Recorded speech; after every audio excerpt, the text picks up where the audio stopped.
This lesson is on making your own mock animal skin using Native American symbols.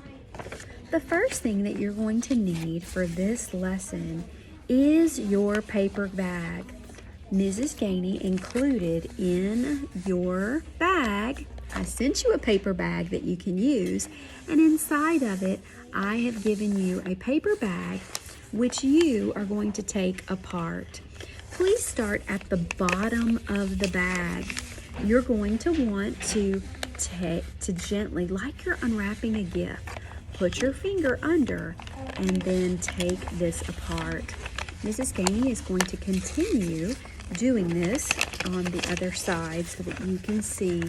If it tears, it's okay. Just make sure that you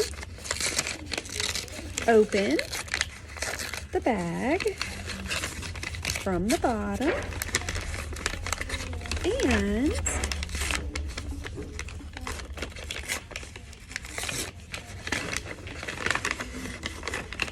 then open into one large piece. Okay, so we're going to open up all of the flaps into one large piece. Once you've done that, remember, we need scissors. I'm not sure if I told you that a moment ago. You're going to need your scissors. You're going to cut up one side of the bag to make this one giant piece. So let me show you. After you cut your seam, you should have something that resembles this, where you've cut your whole bag open and now you have one large piece. Now you need to tan or weather your bag. In order to make it resemble an actual hide, you're going to crumple and crush and twist and press and turn this brown bag until it softens and becomes much more pliable. This makes a lot of noise, and so I'm not going to do this with that brand new bag on the video for you, but you will need to crush it and squeeze it and twist it, being careful not to rip your bag, okay? Then open it up and lay it out flat on your table.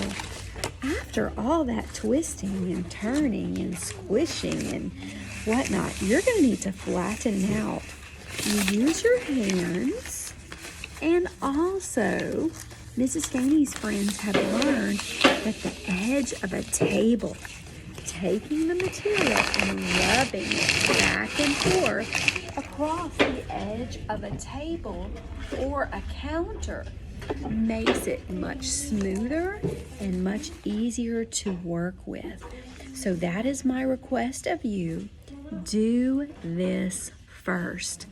Now, I sent some instructions, or a picture of some instructions, to your parents so that they would know kind of what the shapes were for the hide. Mrs. Gainey is going to show you her shape. This is mine. Could you see where this might have been the neck of the animal, and where maybe this was the tail and the leg openings? So this is the shape of mine. Yours could be different. You can make a long, like a deer hide. You can make a narrow one like a squirrel. They used all types of hides. Now, when you have completed deciding which one, what shape you want yours to be, you're going to take your pencil and you're going to draw the part that you want to cut off. If I want to make this like a neck, then I'm going to make symmetrical cuts. I'm going to cut off one section on this side I'm going to cut off one section on this side so that the top looks like a neck. Okay? Symmetrical, mirrored images, one on each side. The same goes for the bottom. You're using your pencil to draw the part that you're going to cut away, okay? Not the part that you want to keep. We're not going to draw a squirrel on the paper. This is going to be an outline of the hide or the skin of the creature.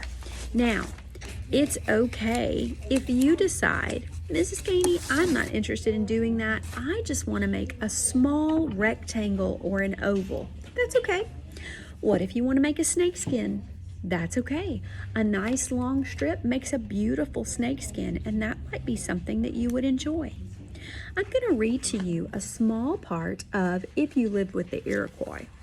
And Mrs. Gainey may have, if I have Zoomed with you this week, I may have already shared a little bit of this particular portion.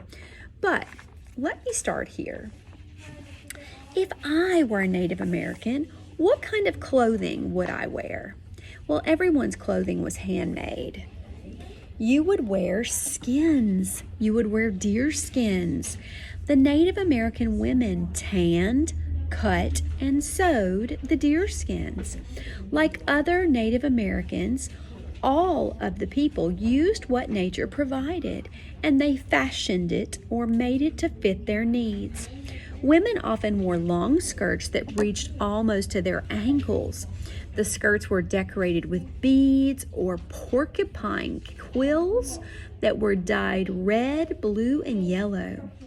On top, they wore a deerskin vest or blouse. Men also wore vests or blouses made of decorated and beaded deer skins.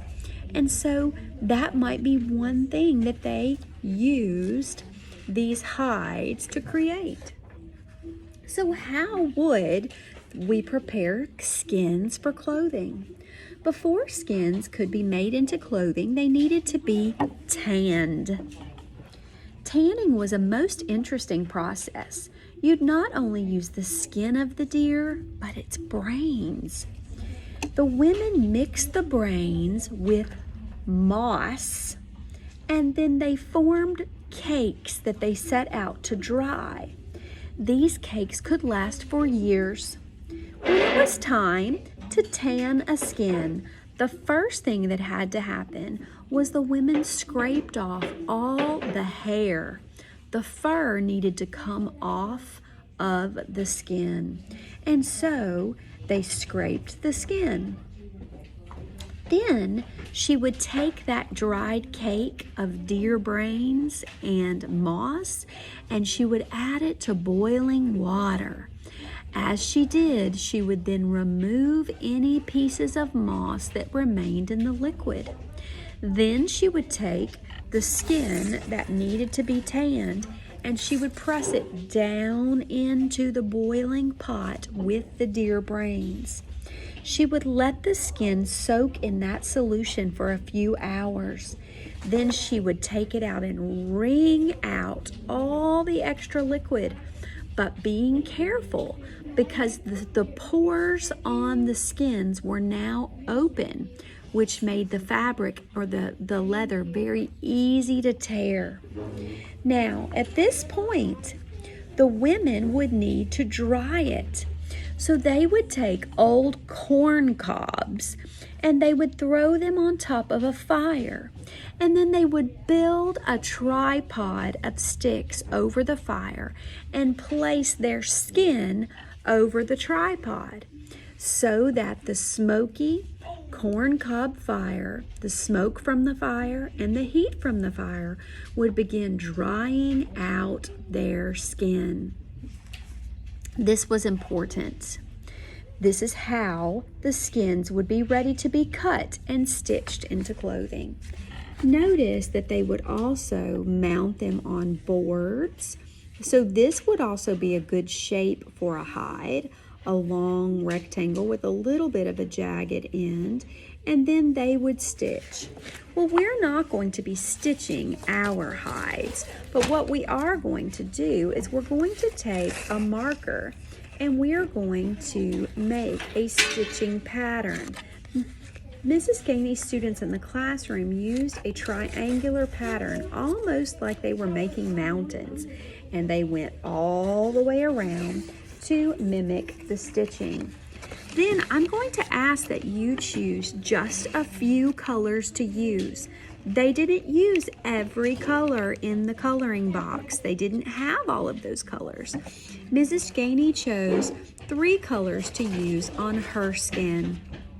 This symbol here, you will need to find on your paper to find out what it means.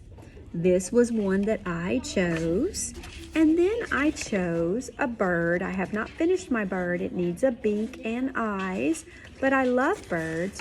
And then it's a little harder to see. It's a sun. I need to tell you, the yellow does not show up very well on this brown paper, so you might want to consider doing darker, deeper colors. Also, you really need to use crayons. Unfortunately, colored pencils are just not a good choice for this work, but your crayons in deep and dark colors should show up beautifully on yours. I can't wait to see your own design and then what you thought about all of the symbols that you read and which ones you chose to use to symbolize your life.